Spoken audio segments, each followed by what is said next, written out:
ఈ అవకాశం ఇచ్చిన తండ్రి అయిన దేవునికి, కుమారుడైన క్రీస్తునామమున వందనాలు తెలియజేసుకున్నాను. వచ్చిన మీ అందరికీ కూడా ప్రభువైన క్రీస్తునామమున వందనాలు తెలియజేసుకుంటున్నాను. ప్రియమైన దేవుని వల్లరా, మీరు ఇప్పుడు చూస్తున్న విధంగా మనం ఇప్పుడు ధ్యానించబోతున్నటువంటి అంశము 400 సంవత్సరాల నిశ్శబ్దం. ఏంటండి?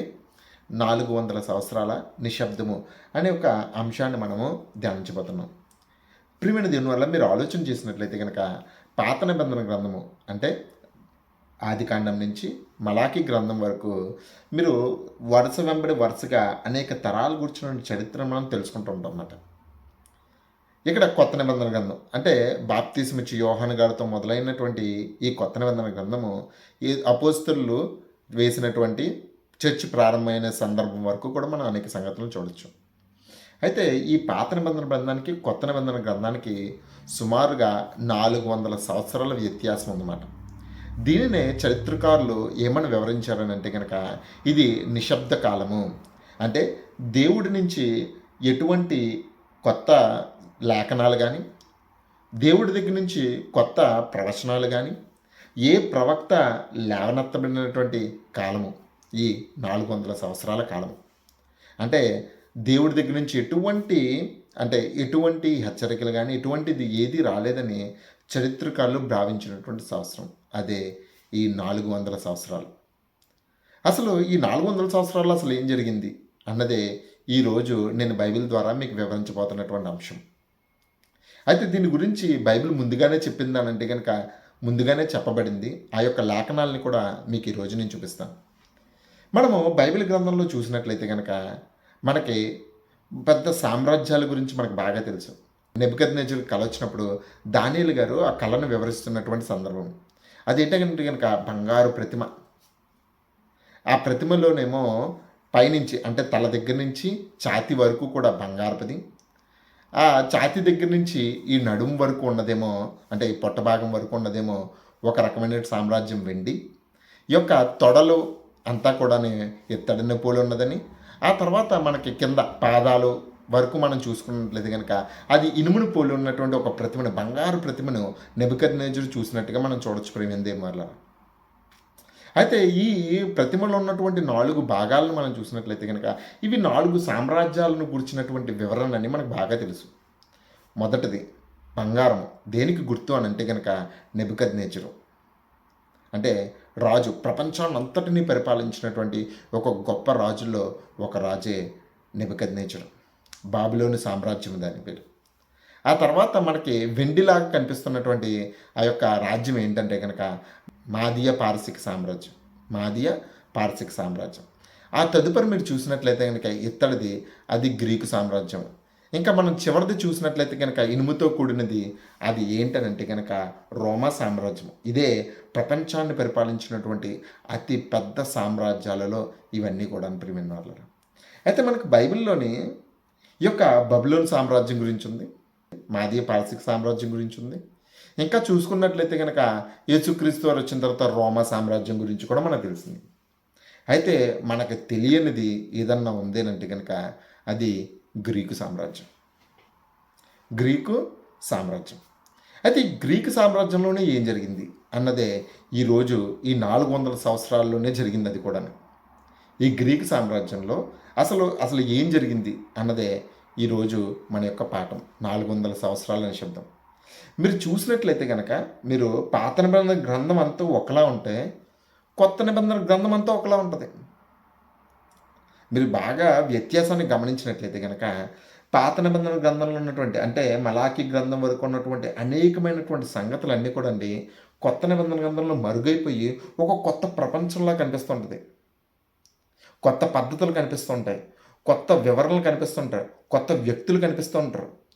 మీరు ఎప్పుడైనా చూసారో లేదో బైబిల్లోని ఎప్పుడైనా సరే పరిసయ్యులు కానీ ఈ యొక్క సద్దుకయ్యులు కానీ పాత నిబంధనలు ఎక్కడైనా కనిపించారా? కనిపించలేదు. ఎక్కడ మీరు భూతద్దం పెట్టి వెతికినా కనిపించలేదు. అలాగే సమాజ మందిరాలు అనేవి ఏవైతే చెప్పబడుతున్నాయో మనం కొత్త నిబంధన గ్రంథంలో చూస్తే యేసుక్రీస్తు వారు ఒక సమాజ మందిరంలోకి వెళ్ళి వాక్యాన్ని బోధించినట్టుగా మనం చూసాం. ఇప్పుడు పౌలు గారు కానీ అపోస్తులు కానీ అనేక సందర్భాల్లో ఏం చేశారంటే కనుక సమాజ మందిరాల్లోనికి వెళ్ళి బోధించినటువంటి సందర్భాలు చూసాం. అసలు ఈ సమాజ మందిరాల ప్రసక్తి అసలు పాత నిబంధనలో ఎక్కడా లేదే. అసలు ఇవన్నీ ఎలా వచ్చినాయి, అసలు ఇది ఏం జరిగింది అనేది ఈ 400 సంవత్సరాల చరిత్రను మనం తవ్వితే మనకు తెలుస్తుంది. అసలు నిజంగా మీరు చూసినట్లయితే కనుక ఈ 400 సంవత్సరాలు దేవుడు నిశ్శబ్దంగా ఉన్నాడా అని అంటే కనుక లేదు. దేవుడు తన లేఖనాల్ని నెరవేర్చినటువంటి కాలము ఈ 400 సంవత్సరాలు. చాలా జాగ్రత్తగా వినండి. ఎందుకంటే కనుక కొద్దిగా హిస్టరీలా ఉంటుంది ఇది. ఎందుకంటే ఆధ్యాత్మిక కోణంలో కాకుండానే జ్ఞానయుక్త కోణంలో దేవుడు తన ప్రణాళికను తన ప్రజలైన వారి ఎడల ఎలాగ నిర్వర్తించాడు, దీన్ని బట్టించి మనకు వస్తున్నటువంటి పీరియడ్లో, అంటే మనకు వస్తున్నటువంటి కష్టకాలంలో దేవుడి యొక్క ప్రణాళిక ఏ విధంగా ఇంప్లిమెంట్ అవుతుంది, ఏ విధంగా నెరవేర్చబడుతుంది అన్నది మనం ఇక్కడ చాలా జాగ్రత్త చూడొచ్చు. ఎవరైనా స్టూడెంట్స్ లాంటి వాళ్ళు, ఎవరైనా ఆసక్తి కలిగిన వాళ్ళు నోట్ చేసుకోండి, చాలా ఇంపార్టెంట్ పాయింట్స్ ఉంటాయి. సరే, ముందుకు వెళ్దాం. ప్రియమైన దేని వల్ల మీరు ఇక్కడ చూసినట్లయితే కనుక ఈ గ్రీకు సామ్రాజ్యం, మీరు ఇక్కడ మ్యాప్లో చూసినట్లయితే కనుక చూసారా, మీకు డైరెక్ట్గా హైలైట్ చేసి ఉన్న చూసావా, అది ఏంటంటే కనుక ద అలెగ్జాండర్ ద గ్రేట్. అంటే గ్రీకు సామ్రాజ్యాన్ని పరిపాలించినటువంటి గొప్ప రాజుల్లో ఒక రాజే అలెగ్జాండర్ ద గ్రేట్. ఇతను బ్రతికినటువంటి కాలం చాలా తక్కువ. మీరు చూసినట్లయితే కనుక క్రీస్తు పూర్వము 334 నుంచి క్రీస్తు పూర్వము 323 సంవత్సరాల వరకు ఆయన తన సామ్రాజ్యాన్ని అనేక దేశాలకు విస్తరించుకుంటూ వెళ్ళాడనమాట. ఈయన ముఖ్య ఉద్దేశము సామ్రాజ్యాన్ని స్థాపించడము, సామ్రాజ్యాన్ని విస్తరించడమే కాదు. ఇతను ఏదైతే నమ్మాడో, అంటే అతను నమ్మినటువంటి దేవుణ్ణి కానీ, అతను నమ్మినటువంటి, అంటే అదే గ్రీట్, అదే అంటే అతను రాసినటువంటి భాష, అంటే గ్రీక్ లాంగ్వేజ్ కానీ, గ్రీక్ కల్చర్ని కానీ అనేక రాజ్యాలకు విస్తరింప చేయాలన్నదే తన ఆలోచన. ఆలోచన మాత్రమేనండి, ఈ నిర్వర్తించలేదు. ఆలోచన మాట ఏంటంటే కనుక గ్రీక్ అనేది చాలా పెద్ద సామ్రాజ్యము, అది చాలా గొప్ప సామ్రాజ్యము.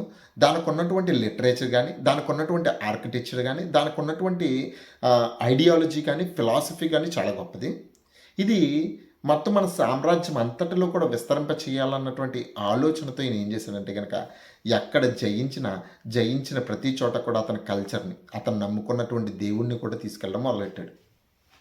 అయితే ఇతను ఎవరి మీద కూడా బలవంతం ఏమీ చేయలేదు. ఇతని ముఖ్య ఉద్దేశం యుద్ధం చేయడం, యుద్ధంలో తర్వాత రాజ్యాన్ని ఆక్రమించడం, ఆ తర్వాత పనిగా వేరే వాళ్ళు వచ్చేవారు, వేరే వాళ్ళు దాన్ని కొనసాగిస్తూ ఉండేవారు అన్నమాట.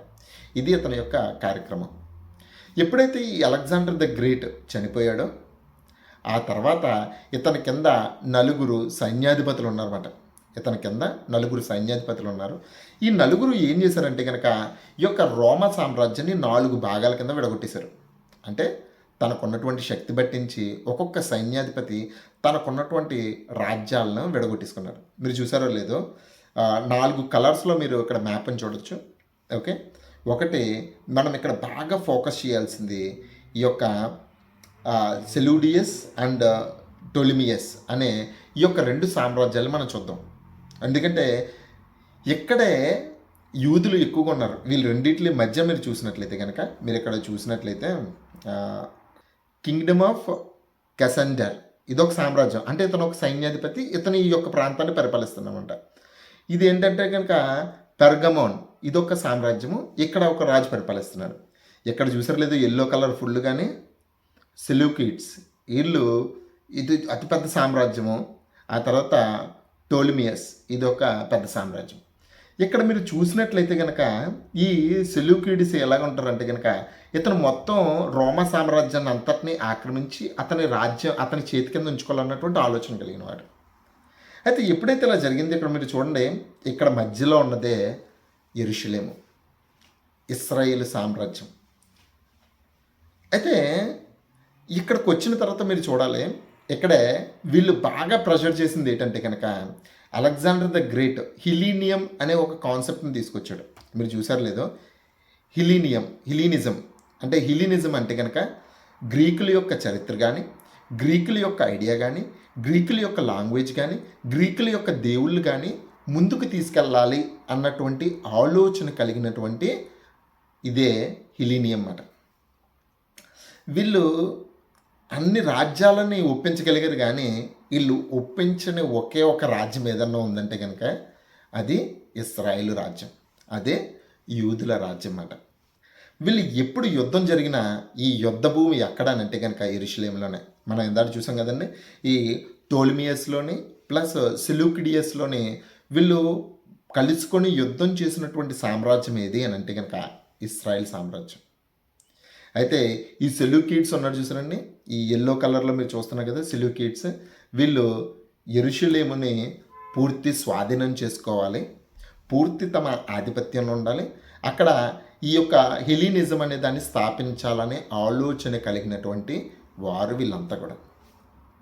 ఓకే, అయితే ఇక్కడ ఇదిగో మీరు చూసారు లేదో, ఈ యొక్క గ్రీకుల యొక్క ఐడియాలజీ కానీ, గ్రీకుల యొక్క చరిత్ర కానీ, గ్రీకుల యొక్క లిటరేచర్ కానీ ముందుకు తీసుకెళ్లాలన్నదే ఈ హెలినిజం అన్నమాట. ఓకే, అయితే మనం బైబిల్లోని చూద్దాం దీని గురించి. బైబిల్లో చెప్పబడిందా అని అంటే కనుక ఎస్, చెప్పబడింది. ఒకసారి చూద్దాం బైబిల్లోంచి. దానియేలు గ్రంథము 2వ అధ్యాయము మీరు చూసినట్లయితే కనుక 32వ వచనం చూసాము. 28 చూసుకొని 32కి వెళ్దామండి. ఇక్కడ చూసినట్లయితే ఏం చెప్తున్నాడు దానియేలు అంటున్నాడు, ఇదిగో అంత్య దినాల్లో జరుగుతుంది చూసావా. అంత్య దినాలు అంటే చివరి సమయంలో జరిగేది ఎలా ఉంటుందో నీకు చూపిస్తున్నాడు దేవుడు. యేసుక్రీస్తు వారు కూడా ఎప్పుడు ప్రత్యక్షమైంది? అంత్య దినాల్లోనే ప్రత్యక్షమైంది. అసలు అంత్య దినాల్లో ఏం జరుగుతుంది అన్నది దానియేలు గారు ఈ యొక్క కళ రూపంలో చెప్తున్నాడు అన్నమాట. 32వ వచనం చూద్దాం. ఆ ప్రతిమ యొక్క శిరస్సు మేలిమి బంగారమయమైనది, దాని రొమ్మును భుజములను వెండివియు, దాని ఉదరమును తొడలను ఇత్తడివియు, దాని మోకాళ్ళు ఇనుపవియు, దాని పాదములలో ఒక భాగము ఇనుపదియు ఒక భాగము మట్టిదియునై ఉండెను. అది ఇదంతా కూడా సామ్రాజ్యాల గురించి చెప్తున్నది. అంటే మేలిమి బంగారము కానీ, వెండి కానీ, ఇత్తడివి కానీ, ఇనుము కానీ, మట్టితో కూడినటువంటి ప్రదేశం. అంటే పాదములతో మట్టితో కూడినటువంటి ప్రదేశం. అంటే ఆ రాజ్యంలో అక్కడక్కడ ఏం జరుగుతాయి అని అంటే కనుక పొసగదు, ఒకదానికొకటి పొసగదు, ఒకదానికొకటి ఇబ్బందికరంగా ఉంటాయి. డిఫరెంట్ ఐడియాలజీస్ ఉంటాయి. అయినప్పటికీ కూడా అదొక సామ్రాజ్యం కింద ఉంచబడింది అన్నమాట. దీన్నే మీరు చూసినట్లయితే కనుక కొద్దిగా మళ్ళీ మనకు కొంచెం వెనక్కి వెళ్ళామనుకోండి, వెనక్కి వెళ్తే మనకి 7వ అధ్యాయం అంతా కూడా మళ్ళీ దానియేలు గారికి ఒక కళ వస్తుంది. అంత్య దినాల్లో జరగబోయే ఒక కళ. అక్కడ కూడా 4 డిఫరెంట్ ప్రతిమలు, 4 డిఫరెంట్ అయినటువంటి మృగాలు కలిసి వస్తాయంట. డిఫరెంట్ మృగాలు. ఒకటేమో సింహం వంటిది, ఒకటేమో ఎలుగుబంటి వంటిది, ఒకటేమో చిరుతపులు వంటిది, ఒకటేమో బహుఘోరంగా ఉన్నటువంటి భయంకరమైనటువంటి 4వ ఒక జంతువు వస్తున్నట్టు. ఈ జంతువులన్నీ ఏటనుకుంటున్నారు అని అంటే కనుక అవన్నీ కూడా ప్రపంచ దేశాలను ఏలబోతున్నటువంటి, లోకమందు ప్రభుత్వం చేయబోతున్నటువంటి 4 రాజులను సూచిస్తున్నది అని చెప్పేసి మీరు చూడొచ్చు. 7వ అధ్యాయము 17వ వచనం చూసినట్లయితే కనుక 7వ అధ్యాయము దానియేలు 7వ అధ్యాయం 17వ వచనం. ఎట్లనగా ఈ మహా జంతువులు 4 ఉండి లోకమందు ప్రభుత్వము చెయ్యబోవు 4 రాజులను సూచించుచున్నది. దేన్ని సూచిస్తుందంటండి? 4 గొప్ప రాజులనది సూచిస్తుందంటండి. గొప్ప రాజుని సూచిస్తుందంట. చివరిగా మనం చూసుకున్నట్లయితే కనుక దానియేలు గ్రంథము 8వ అధ్యాయము ఇక్కడ మనకి 17 నుంచి 22 వరకు చదివితే అక్కడ మనం ఇప్పుడు దేని గురించి అయితే మాట్లాడుకుంటున్నామో, అంటే ఇప్పుడు మనం ఈ టోల్మియస్ అండ్ సెలూకిడిస్ అనే యొక్క సామ్రాజ్యాలు గురించినటువంటి చరిత్రను ఇక్కడ రాయడం జరిగిందండి. చెప్తున్నాడు 17వ వచనం నుంచి చదువుతాను చూడండి. అప్పుడు అతడు నేను నిల్చున్న చోటుకు వచ్చాను. అతడు రాగానే నేను మహాభయముంది సాష్టాంగపడి, అంటే ఒక గాబ్రియల్ దూత గురించి చెప్తున్నాడు. అతడు నరపుత్రుడా, ఈ దర్శనము అంత్యకాలమును గూర్చినది తెలుసుకున్నామనను. ఇప్పుడు చెప్పబోతున్నటువంటి దర్శనం ఏంటంటే అంత్యకాలంలో జరిగేదంట. అసలు దానియేలు ఎక్కడున్నాడు? నెబుకద్నెజర్ దగ్గర పనిచేశాడు. పారసియా మాదియా సామ్రాజ్యంలో ఇప్పుడు ఉన్నాడన్నమాట. ఇప్పుడు అంటే 2వ సామ్రాజ్యంలో ఉన్నాడు. 2వ సామ్రాజ్యం నుండి 3వ సామ్రాజ్యంలో ఏం జరగబోతుందో ఇక్కడ చెప్తున్నాడు అనమాట. ఇక్కడ మనం చూసినట్లయితే ఈ దర్శనం అంత్యకాలం కూర్చున్నది తెలుసుకున్నాను. అతను నాతో మాట్లాడుచున్నాడు, నేను గాఢనిద్ర పట్టినవాడిని అన్నాడు. అయితే ఇక్కడ చెప్తున్నాడు 20వ వచనం, నిర్ణయకాలము సమాప్తమగుచున్నది, నిర్ణయకాలం సమాపంచున్నది. నీవు చూచిన 2 కొమ్ములు గల పొట్టేళ్ళు ఉన్నదే, అది మాదీయుల యొక్కయో పారసీకుల యొక్కయో రాజ్యమును సూచించున్నది. మీరు 8వ అధ్యాయం మొదటి నుంచి చదివితే ఒక నది పక్కన ఉంటాడు, అక్కడ పొట్టేలు కనబడుతూ ఉంటుంది. దాని గురించినటువంటి చెప్తున్నాడు. అది ఏంటనంటే కనుక మాదీల యొక్క పార్సీ యొక్క రాజును సూచిస్తుంది. బొచ్చుగల మేకపోతు గ్రీకుల రాజు, అంటే గ్రీకు రాజు అక్కడ వచ్చింది చూసా. దాని 2 కన్నుల మధ్యనున్న ఆ పెద్ద కొమ్ము వారి మొదటి రాజును సూచించుచున్నది. అది పెరిగిన పిమ్మట దానికి బదులుగా 4 కొమ్ములు పుట్టినవి కదా, అంటే 4 సామ్రాజ్యాలు పుట్టినాయి కదా. 4 రాజులు ఆ జనములో నుండి పుట్టుదురు గాని వారు అతనికున్న బలము గలవారుగా ఉండరు. వీళ్ళు అలెగ్జాండర్ ద గ్రేట్ కొన్నంత బలం కలిగిన వారు కాదు కానీ నలుగురుని, కాకపోతే వారి సామర్థ్యాలు పట్టించి వారు బలాన్ని కలిగి ఉన్నారంట. వారు ప్రభుత్వం యొక్క అంతములో వారి అతిక్రమము సంపూర్తి అగుచుండగా క్రూర మృగము గలవాడను యుక్తి గలవాడనై ఉండి ఉపాయము తెలుసుకుని ఒక రాజు పుట్టును. ఎవరి గురించి? ఒక రాజు పుడతాడంట. అతడు గెలుచును కానీ తన స్వభావం వలన గెలవడు. అతడు గెలుస్తాడు కానీ అతడికి ఉన్నటువంటి శక్తి సామర్థ్యాల వల్ల గెలవడంట.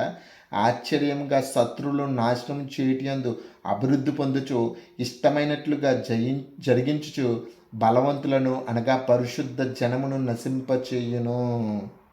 ఇక్కడే మనము రాబోతున్నటువంటి మరొక అంశము ఈ యొక్క 400 సంవత్సరాల్లో జరిగింది. ఈ గ్రీకుల సామ్రాజ్యం నుంచి వచ్చినటువంటి బలమైన రాజుల్లో ఈ సెల్యూకిడిస్ అనే వాళ్ళే పరిశుద్ధ జనం మీద, అంటే దేవుని ప్రజల మీద యుద్ధాన్ని జరిగించిన వారు దేవుని వాళ్ళ. వీళ్ళలో ఒక రాజు గురించి చెప్పాడు చూసారండి, ఆ రాజే అంటియోకస్ IV.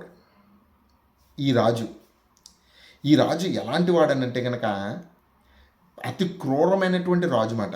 అంటే ఈ యొక్క గ్రీకులు అప్పటి వరకు అనేక రకమైనటువంటి బలవంతమైనటువంటి కార్యక్రమాలు ఇస్రాయల్ మీద జరిగించినప్పటికీ కూడా వాళ్ళు దాన్ని, అంటే ఇస్రాయేల్కు ఉన్నటువంటి విశ్వాసం నుంచి చెదరగొట్టలేకపోయారన్నమాట. అయితే ఇతను ఏం చేశాడు? ఇతను జరిగించినటువంటి క్రియలు ఏంటంటే కనుక ఇతడు వీళ్ళకి ఆరాధనగా ఉన్నటువంటి టెంపుల్ని పాడు చేయాలన్నటువంటి ఆలోచన కలిగి ఉన్నాడు. ఇస్రాయేల్లో అతి పవిత్రంగా పాటించే సబ్బత్ దినాన్ని పాడు చేయాలన్నటువంటి ఆలోచన కలిగిన వాడు అనమాట. ఇంకా చెప్పాలి అని అంటే కనుక వాళ్ళు పుట్టినప్పుడు 8వ దినాన్ని చేసే సున్నతి కార్యక్రమాన్ని ఆప్ చేయించిన వాడే అంటియోకస్ అన్నమాట. పందిని తీసుకెళ్ళి యెహోవా బలిపీఠం మీద అర్పించినటువంటి వాడే ఈ అంటియోకస్ IV. ఈ రోమా సామ్రాజ్యాన్ని మీరు చూసినట్లయితే కనుక టెంపుల్ని అపవిత్రపరిచినటువంటి వాడే ఇతను అంటియోకస్. ఇతని గురించే గర్వం కలిగిన వాడు అన్నమాట. తనకున్నటువంటి కుయుక్తి చేత రాజ్యాన్ని ఆక్రమించుకొని పరిపాలించినటువంటి వాడు మాట. అయితే ఇలాంటి కార్యక్రమాలు జరుగుతున్నటువంటి కాలంలో పుట్టినటువంటి ఒకడే మత్తతియ. ఇతని పేరు బాగా గుర్తుపెట్టుకోండి. ఇతను ఒక యాజకుడు మాట. ఈ యాజకుడు ఏం చేశాడంటే కనుక ఇతనికి ఉన్నటువంటి కుమారులు, ఒక 5 కుమారులు ఉన్నారు. వీళ్ళందరూ కూడా ఏంటంటే కనుక టెంపుల్కి ఉన్నటువంటి, అంటే దేవుడికి ఉన్నటువంటి ప్రతిష్ట పాడైపోతుంది. టెంపుల్కి ఉన్నటువంటి, అంటే యెహోవా దేవుడికి ఉన్నటువంటి ఖ్యాతి పాడైపోతుంది ఈ రోమీల వల్ల. ఈ హెలీనిజం వల్ల చాలా పాడైపోతుందని వీళ్ళు భావించి ఏం చేశారంటే కనుక ఒకరోజు ఈ యొక్క మత్తతియ దగ్గరికి వచ్చి, నువ్వు ఇదిగో ఈ అంటియోకస్ ఉన్నాడు చూసా, అంటియోకస్ అన్న అతనే దేవుడి కింద ప్రతిపాదించుకున్నాడు. నేనే దేవుడిని, మీరందరూ కూడా నాకు ధూపం వెయ్యాలి, మీరందరూ కూడా నాకు సాంబ్రాన్ని వెయ్యాలి, మా దేవుడైనటువంటి జ్యూస్ని మీరు కొలవాలని చెప్పి ఒక రిస్ట్రిక్షన్ పాస్ చేస్తే, దాంట్లో ఉన్నటువంటి వాళ్ళు ఏం చేశారంటే కనుక ఇతని దగ్గరికి తీసుకొచ్చి ఇతన్ని ఫస్ట్ నువ్వే పెద్దవాడు కాబట్టి నువ్వే ఫస్ట్ ధూపం వేయనంటే కనుక ధూపం వేయడమాట మేము వేయమని చెప్తాడు.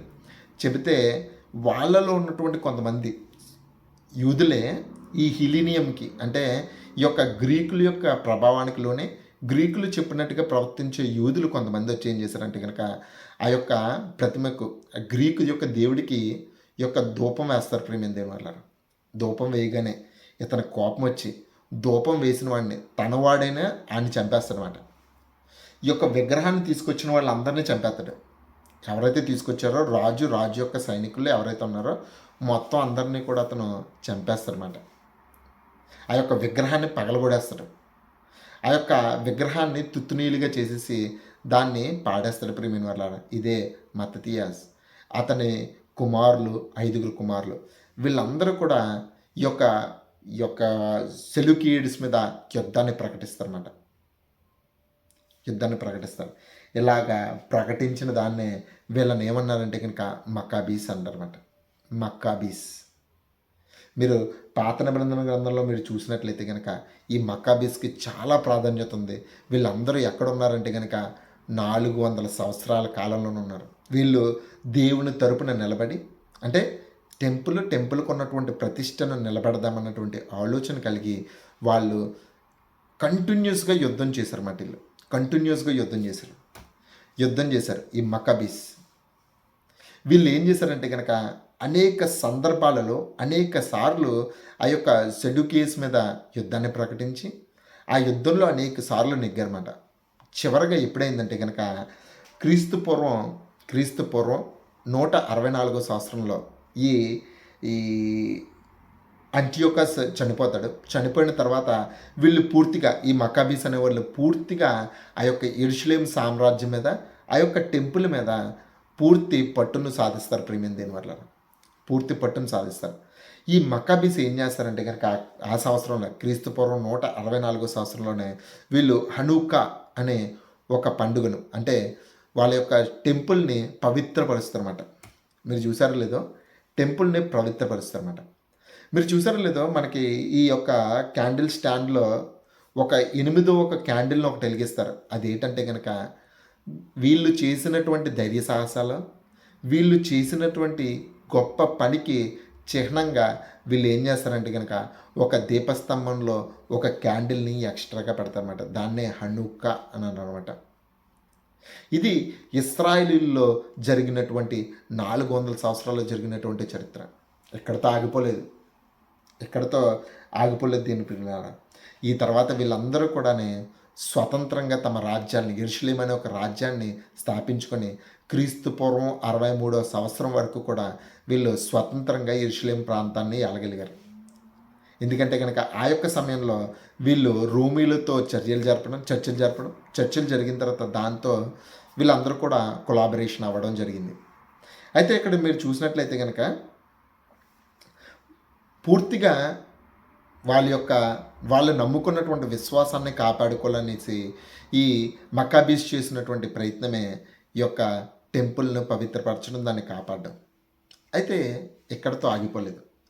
ఇలాగ కార్యక్రమాలు జరుగుతున్నటువంటి కాలంలోనే కొన్ని అనూహ్యమైనటువంటి మార్పులు జరిగినాయి. ఎప్పుడైతే ఈ గ్రీకులు పరిపాలిస్తున్నారో వీళ్ళకు ఉన్నటువంటి భాష ఏంటండి? గ్రీకు భాష. దాన్నే కోయినీ గ్రీస్ అంటారన్నమాట. క్రోనీ గ్రీక్. వీళ్ళు అప్పటి వరకు కూడా మీరు చూసినట్లయితే కనుక అప్పటి వరకు కూడా హిబ్రూలో ఉన్నటువంటి బైబిల్, అదే పాత నిబంధనలో ఉన్నటువంటి బైబిల్ని 39 పుస్తకాలని వీళ్ళు ఏం చేశారని అంటే కనుక ఈ కోనీ గ్రీక్ అనే ఒక కొత్త దాంట్లోకి రాయడం మొదలుపెట్టారు. ప్రియమైన అంటే గ్రీకులకి, అంటే గ్రీకు సామ్రాజ్యంలో చెదిరిపోయినటువంటి అనేకమైన వారికి ఈ యొక్క బైబిల్ని అందవేసినది చరిత్ర ఏదన్నా ఉందంటే కనుక అది కోయినీ గ్రీక్, సెప్టూజెంట్ అంటారన్నమాట. సెప్టూజెంట్. దీనిని బట్టించే ఇప్పుడు చాలామంది మనకు బైబిల్ని ఎలా చూస్తూ ఉంటే కనుక గ్రీకులో ఉన్నటువంటి బైబిల్ని మనం బాగా ఎక్కువగా చూస్తుంటాం కదా. ఇది ఒరిజినల్ కాదు, ఇది కాపీ మాట.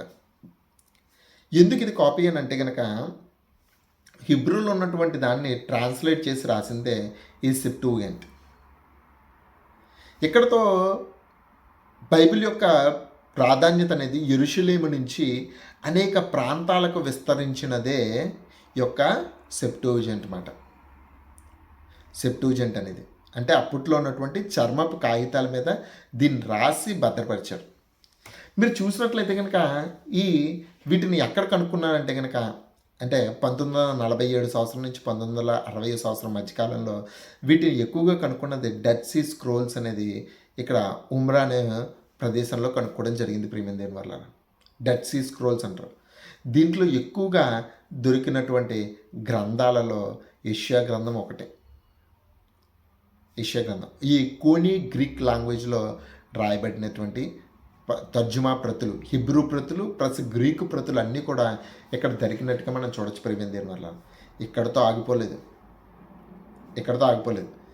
ఇది ఎంత ప్రాధాన్యత చెందుతుందంటే కనుక, సెప్టూజెంట్ అనేది ఎంత ప్రాధాన్యత చెందిందంటే కనుక, కొత్త నిబంధన గ్రంథంలో ఉన్నటువంటి ఈ యొక్క యూదులు ఎక్కువగా ఉచ్చరించినటువంటి మాటలు ఏదైతే ఉన్నాయో అవన్నీ కూడా సెప్టూజెంట్ నుంచి వచ్చినాయి.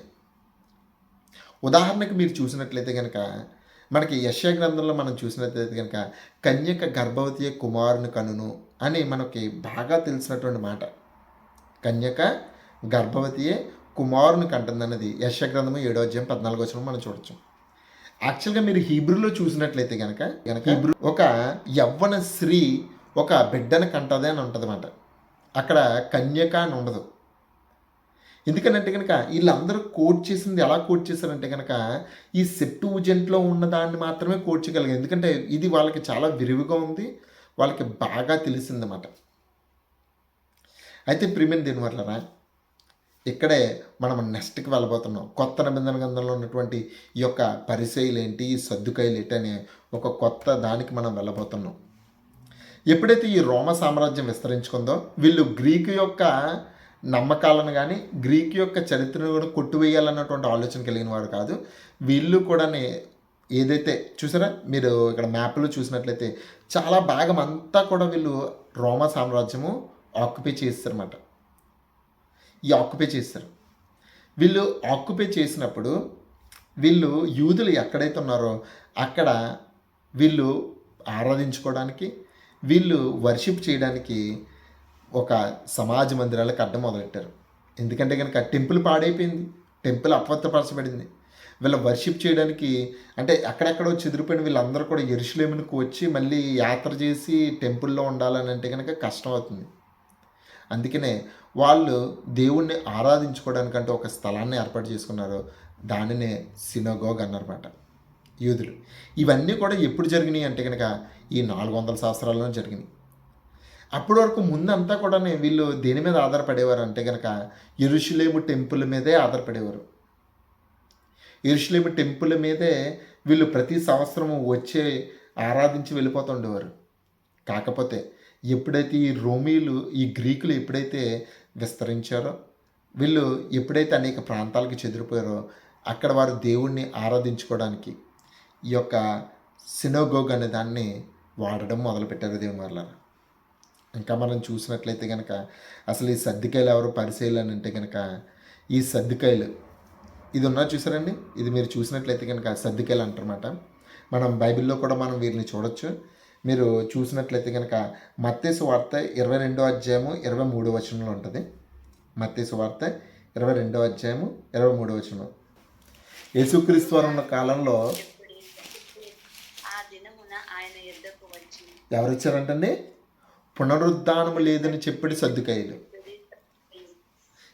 ముందంతా ఎందుకు రాలేదు ఈ సద్దుకాయలు అని అంటే కనుక అసలు ముందు లేరు. అసలు మలాకి గ్రంథం దగ్గరికి వచ్చేటప్పటికి అసలు ఈ సద్దుకాయలు అన్నవాళ్ళే లేరు. ఈ సద్దుకాయలు వచ్చిందే ఈ యొక్క గ్రీకు సామ్రాజ్యంలో వచ్చారు ఈ సద్దుకాయలు. ఈ సద్దుకాయలు ఎవరని అంటే కనుక ఈ యొక్క దేవాలయంలో పనిచేసే యాజకుల మాట. వీళ్ళు గ్రీకులు ఏ విధంగా చెప్తే ఆ విధంగా దేవుణ్ణి ఆరాధించే ఒక తెగ. అంటే గ్రీకుల యొక్క చాలా ఇన్ఫ్లుయెన్స్ ఉంటుందన్నమాట వీళ్ళ మీద. అంటే గ్రీకులు లిటరేచర్ మీద, గ్రీకులు రాసినటువంటి గ్రంథాల మీద వాళ్ళకి పూర్తి అవగాహన ఉంటుంది. అలాగని దేవుణ్ణి విడిచిపెట్టిన వారు కాదు.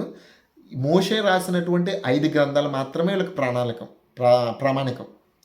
వీళ్ళు ఓన్లీ ఒక 5 అంటే ఆదికాండము, నిర్గమకాండము, లేవీకాండము, తర్వాత ద్వితీయోపదేశ కాండం వరకు ఈ 5 కాండాలు ఉన్నాయి చూసారండి, నంబర్స్. ఈ యొక్క ఫస్ట్ 5 గ్రంథాలు మాత్రమే నమ్ముతారు. దాన్ని తోరాను మాత్రమే నమ్ముతారు వీళ్ళు. ఇంకా దేన్ని కూడా నమ్మరు వీళ్ళు. ప్రవక్తల గ్రంథాలు నమ్మరు, రాజుల చరిత్రలు నమ్మరు, దేన్ని నమ్మరు. ఓన్లీ ఈ యొక్క 5 పుస్తకాలను మాత్రమే నమ్ముతారు అన్నమాట. వీళ్ళకు ఉన్నటువంటి ప్రత్యేకత ఏంటంటే కనుక దేవాలయం మీద పూర్తి పట్టు, కంట్రోల్ అంతా కూడా వీళ్ళదే. దేవాలయంలో ఉన్నటువంటి పూర్తి కంట్రోలు ప్లస్ పూర్తి అధికారాలు వీళ్ళవే. ఎక్కువ అధికారాలు, మెజారిటీ ఆఫ్ అధికారాలు వీళ్ళవే. ఎందుకనంటే కనుక వీళ్ళు ప్రభుత్వంతో సత్సంబంధాలు కలిగినటువంటి ఒక తెగ సద్దుకాయలు అంటే కనుక. సద్దుకాయలు అంటే అదొక తెగ. వీళ్ళు దేవాలయంలోనూ ఎక్కువగా పనిచేస్తూ ఉంటారు అన్నమాట. అందుకనే వీళ్ళు సద్దుకాయలు. వీళ్ళు బాగా పొల్యూటెడ్ మాట. అంటే గ్రీకుల యొక్క చరిత్రను నరనరాల్లో జీర్ణించుకుపోయినటువంటి వాళ్ళు. అందుకనే వీళ్ళు యూదులే, కాకపోతే అదో రకమైనటువంటి యూదులు. తర్వాత మనం చూసినట్లయితే కనుక మనము చూడొచ్చు పరిసయ్యులు. ఈ పరిసయ్యులు అంటే ఎవరు అనుకున్నారు? మనం మకాబీస్ చూసావా? మత్తతియా అనే ఒక యాజకుడు, అతని యొక్క కుమారులు ఉన్నారు చూసారండి, అతని మద్దతుదారుల్లో వాళ్ళే పరిసయ్యులండి. వీళ్ళు దేవుని ధర్మశాస్త్రం అన్నా, దేవుడిచ్చినటువంటి ఆ యొక్క ప్రవక్తలన్నా, ఎవరైతే ఆ రబ్బీస్ ఉంటారో, ఎవరైతే యొక్క అధికారాలు కలిగిన వాళ్ళు ఉంటారో, వాళ్ళు చెప్పిన మాటలన్నా వీళ్ళకి చాలా ప్రామాణికం. వీళ్ళు దేవాలయాన్ని, వాళ్ళ యొక్క కల్చర్ని బాగుపరుద్దాం అన్నటువంటి ఆలోచన కలిగినటువంటి తెగే ఈ పరిసయ్యుల యొక్క తెగ. వీళ్ళని గురించినటువంటి ప్రస్తావన మనం ఎక్కడ చూడొచ్చు అంటే కనుక మార్కు సువార్త 7వ అధ్యాయం మొదట్లో మనం చూడొచ్చు. ఏంటంటే కనుక యేసుక్రీస్తు వారిని ప్రశ్నించడానికి వచ్చిన వారిలో ఈ పరిసయ్యుల యొక్క తెగ కూడా ఒకటి. పాత నిబంధన గ్రంథంలో మలాకి గ్రంథం వరకు లేనిటువంటి వాళ్ళు ఈ యొక్క కొత్త నిబంధన గ్రంథంలో వచ్చినారని అంటే కనుక వాళ్ళకి రావడానికి ప్రధానమైన మార్గం వేసింది ఎవరంటే కనుక గ్రీకుల యొక్క చరిత్రలో జరిగినటువంటిదే. ఈ యొక్క 3వ సామ్రాజ్యంలో కలిగినటువంటి ఈ వాల్యూమే. ఎప్పుడు కూడా వీళ్ళ వస్త్రధారణ చూడండి. వీళ్ళు ఇప్పుడు మీరు చూస్తున్నటువంటి ఫోటోలో ఉన్నది సద్దుకాయల యొక్క వస్త్రధారణ. వీళ్ళు ఈ విధంగా ఉంటారు చూసారా. పరిసయ్యులు ఏ విధంగా ఉంటారంటే కనుక వీళ్ళు మిడిల్ క్లాస్ మాట. పరిసయ్యులు అనేవాళ్ళు మిడిల్ క్లాస్. ఈ యొక్క సద్దుకాయలు అనేవాళ్ళు బాగా రిచ్ మాట. అంటే యాజకత్వంలో బాగా రిచ్, అధికారాలు ఉంటాయి, ప్లస్ బోల్డ్ అంత మనీ ఉంటుంది, టెంపుల్ మీద పూర్తి కంట్రోల్ కూడా వీళ్ళకి ఉంటుంది అన్నమాట. వీళ్ళు ఓన్లీ సమాజ మందిరాల్లో పనిచేసేవారు అన్నమాట. పరిసయ్యులు అనేవాళ్ళు జ్ఞానం కలిగిన వారు, దేవుడి యొక్క మాటలని నెరవేర్దామన్నటువంటి ఆలోచన కలిగిన వారిలో ఒక తెగమాట వీళ్ళు మకాబీస్ యొక్క తెగ చెందినవారు. వీళ్ళు ఎక్కువగా మనుషులతో ఎక్కువ సత్సంబంధాలు కలిగినటువంటి వాళ్ళే ఈ యొక్క పరిసయ్యుల యొక్క తెగ ప్రీమియం దేని వాళ్ళను. ఇతర గ్రంథాలను కూడా బాగా నమ్మే ఒక తెగ. చూసారా, ఈ 400 సంవత్సరాల్లో ఎన్నో సంగతులు జరిగేది దేని వాళ్ళన. ఎన్నో సంగతులను మనము అర్థం చేసుకోగలిగాం. ఇది ఈ యొక్క 400 సంవత్సరాల యొక్క వ్యవధి దేవుడు యేసుక్రీస్తు వారిని కోసము సిద్ధపరిచినటువంటి దినాలు. ఎందుకంటే కనుక యేసుక్రీస్తు వారు వస్తే ప్రపంచం అంతటికి కూడా ఆయన యొక్క వార్తను చేరవేయాలంటే కనుక ఒక మీడియం ఉండాలి. అంటే ఒక వెహికులర్ ఉండాలన్నమాట. ఒక పద్ధతి ఉండాలి. ఆ పద్ధతిని అవలంబించడానికి ఈ 400 సంవత్సరాల వ్యవధి పట్టింది. దీంట్లో కొత్త రెవల్యూషన్ ఏమీ రాలేదు, కానీ వీళ్ళు పాతదున్నటువంటి దాన్నే వీళ్ళు ఫాలో అవ్వాల్సిన. ఎందుకనంటే కనుక వీళ్ళకి ఏదైతే చెప్పాలనుకున్నాడో దేవుడు ఆల్రెడీ మలాకి వరకు చెప్పేశాడు. మలాకి వరకు ఉన్నటువంటి సంగతుల్లో దేవుడు అన్నీ కూడా అంటే ఇశ్రాయేలీయులు చెప్పవలసినటువంటి లేఖనాలు కానీ అన్నీ కూడా చెప్పేశాడు. ఇంకా చెప్పవలసింది ఏదన్నా ఉంది అని అంటే కనుక యేసుక్రీస్తు వారు స్వయంగా వచ్చి చెప్పవలసిందే తప్ప అంతకు మించి చెప్పవలసింది ఆనాటి కాలంలో వాళ్ళకి ఏమీ లేదు. అందుకనే ఈ 400 సంవత్సరాల్లో గ్రీకుల యొక్క పరిపాలనలో అనేకమైనటువంటి సంగతులు ఇశ్రాయేలీయుల యొక్క చరిత్రను మార్చేశాయి. వీళ్ళందరూ కూడా చాలా బాధపడ్డారు. అసలు ఈ యొక్క 400 సంవత్సరాల్లో ఇశ్రాయేలీయులు పడని బాధ అంటూ లేదు. ఎంతోమందిని చంపారు, ఎంతోమందిని వాళ్ళు హింసలకు గురయ్యారు. వాళ్ళందరూ కూడా ఎదురు చూసింది దేవుడు మలాకి గ్రంథంలో చూస్తున్నటువంటి ఒక వ్యక్తి. ఎవరనంటే కనుక మీరు చూసినట్లయితే మలాకి గ్రంథము 4వ అధ్యాయం 5-6 వచనాల్లో చూసినట్లయితే, మలాకి గ్రంథము 4వ అధ్యాయం 5-6 వచనాలు చూద్దాం.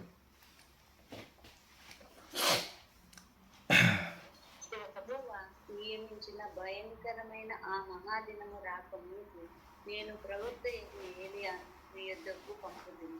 నేను వచ్చి దేశమును శపించకుండునట్లు అతడు తండ్రుల హృదయములను పిల్లల తట్టును, పిల్లల హృదయములను తండ్రుల తట్టును తిప్పును. చాలా మంది ఇక్కడ చూసినట్లయితే కనుక ఏలియా కోసం ఎదురు చూస్తున్నాను అన్నమాట. వస్తాడు, ఏలియా వచ్చాడు అని అంటే కనుక మెస్సయ్య వస్తాడు. అందుకనే వీళ్ళందరూ కూడా ఎప్పుడైతే బాప్తిస్మ ఇచ్చి యోహాను రావడం మొదలుపెట్టాడో, ఇదిగో అరణ్యంలో కేక వెయ్యి ఒక శబ్దం అని చెప్పి ఎప్పుడైతే యోహాను గారు ప్రకటించడం మొదలుపెట్టారు. ఆయన వచ్చాడు అడుగుతున్నాడు, రాబోవాడు నీవేనా, మేము ఎవరి కోసమన్నా ఎదురు చూడాలా అని ఎందుకు అంతలాగా పరితపించిపోతున్నారంటే కనుక వీళ్ళు ఎదుర్కొన్నటువంటి శ్రమ అంతా ఇంత కాదు. ఎందుకంటే కనుక ఉన్న కొలది ఈ యొక్క పరిస్థితులు కనుమరుగైపోతున్నాయి. అంటే మంచి పరిస్థితులు ఏమీ రావడం లేదు. మెస్సయ్య వస్తాడు, మెస్సయ్య వస్తాడు, మెస్సయ్య వస్తాడని ఎదురు చూస్తున్నటువంటి కాలం దేని వల్ల. అందుకని ఆ సమయంలో యేసుక్రీస్తు వారి మాటలు, యోహాను చెప్పినటువంటి మాటలు వాళ్ళని ఎంతగానో బలపరిచాయి.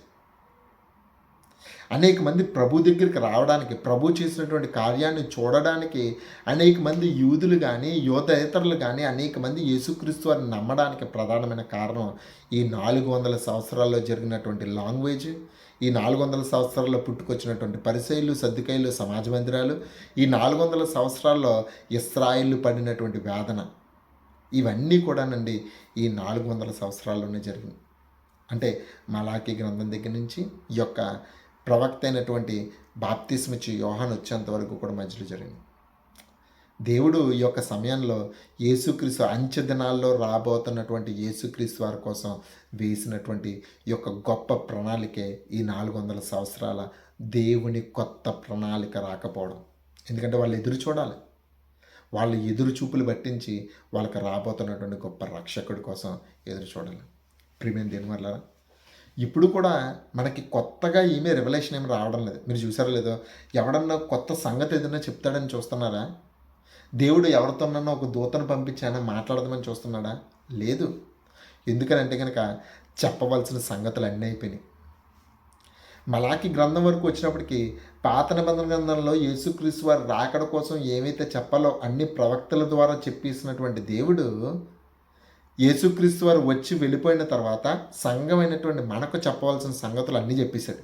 ఇంకా కొత్తగా దేవుడు నీకు బయలుపరచాల్సింది ఏదీ లేదు. ఇప్పుడు ఏంటంటే కనుక చెప్పిన దాని ప్రకారంగా నడవడమే నీకు చేతుల్లో ఉంది. ఇప్పుడు కూడా దేవుడు సైలెంట్గానే ఉన్నాడు. సైలెంట్గా ఉన్నాడు అని అంటే కనుక నువ్వు చేయవలసింది ఉందని అర్థం. దేవుడు ఏమి పని చేయడం లేదని, దేవుడు నా ప్రార్థన వినడం లేదా, దేవుడు నాకు సహాయం చేయడం లేదా, దేవుడు నాకు ఇచ్చేయడం లేదని నువ్వు అనుకోద్దు. ఈ 400 సంవత్సరాల్లోనే దేవుడు అనేక మందిని లేవనెత్తుకున్నాడు అర్థం చేసుకోవడానికి. ఎందుకంటే కనుక వీటిలోంచి మనం కూడా లేవబడాలి. ఆనాటి కాలంలో ఒక యాజకుడైన మత్తతీయ లేశాడు. ఎందుకంటే కనుక జరుగుతున్నటువంటి ఈ యొక్క కఠినమైనటువంటి పరిస్థితుల నుంచి బయటపడాలి అని మత్తతీయ లేశాడు. అనేక మంది స్త్రీలు లేచారు. మనకి ఎస్తేరు స్త్రీ తెలుసు. ఇంకొక స్త్రీ కూడా ఉంది. ఈ యొక్క 400 సంవత్సరాల్లో ఇశ్రాయేల్ని కాపాడడానికి తన ప్రాణాలను తెగించి వెళ్ళినటువంటి ఒక స్త్రీ ఉంది. కుదిరితే నెక్స్ట్ వీక్ మీకు చెప్తాను. కాబట్టి దేవుడు తన పనిని నిర్వర్తిస్తున్నాడు. ఇప్పుడు దేనికోసం మనం ఎదురు చూడాలంటే కనుక వాళ్ళు 400 సంవత్సరాలు శ్రమపడి క్రీస్తు రాకడ కోసం ఎదురు చూసినట్లుగా మనము కూడా ఈ యొక్క శ్రమకాలంలో మనకు వస్తున్నటువంటి ఇరుకులు, ఇబ్బందుల్లో మనం ఎదురు చూడవలసింది క్రీస్తు యొక్క రెండవ రాకడ కోసం. ఆ 400 సంవత్సరాల సైలెన్స్ వల్ల యేసుక్రీస్తు వారు మొదట రాకడకు పునాది పడితే, ఈ యొక్క యేసుక్రీస్తు వారు రెండవ రాకడకు మనం పడుతున్నటువంటి శ్రమలు కానీ, ఇబ్బందులు కానీ, ఇరుకు కానీ, బాధ కానీ క్రీస్తు రెండవ రాకడకు మనల్ని సిద్ధపరచాలి. వాళ్ళని సిద్ధపరిచింది మనల్ని సిద్ధపరుస్తుంది ఇప్పుడు. కాబట్టి దేవుడు మాట ఇచ్చాడు. ఇదిగో తన కుమారుడైనటువంటి క్రీస్తును పంపిస్తానన్నాడు. ఆయన మేఘారుడే రాబోతున్నాడు. కాబట్టి ఆయన వచ్చేటప్పటికి ఎలా ఉంటుందో పరిస్థితులన్నీ ముందుగానే చెప్పాడు. నిన్ను ఎలా ఉండమన్నాడో చెప్పాడు. నిన్ను ఏ విధంగా ప్రవర్తించమన్నాడో చెప్పాడు. అన్నీ దేవుడు బయలుపరిచాడు. ఇప్పుడు ఆ బయలుపరిచిన దాని ప్రకారంగా నడవడమే మన బాధ్యత. నడుద్దాం, వాక్యం ఏమి చెప్పిందో దాని ప్రకారంగా నడుద్దాం. ఏదైతే వాక్యం చేయమందో ఆ చెప్పిన దాని ప్రకారంగా చేయడం కూడా ఎదురు చూద్దాం ప్రభు అయినటువంటి క్రీస్తు రాకడ కోసం. ఎంత శ్రమైన, ఇబ్బంది అయినా, ఇరుకైనా, yes we should need to wait for our lord. యేసుక్రీస్తు వారి యొక్క రెండో రాకడ కోసం మనం ఎదురు చూద్దాం. ఆ విధంగా మీరందరూ కూడా విశ్వాసంతో ఎదురు చూస్తారని, ప్రభు కోసం మీరందరూ కూడా ఆతృతగా ఎదురు చూస్తారని ఆశిస్తూ ఈ నా మాటలను నేను ముగిస్తున్నాను.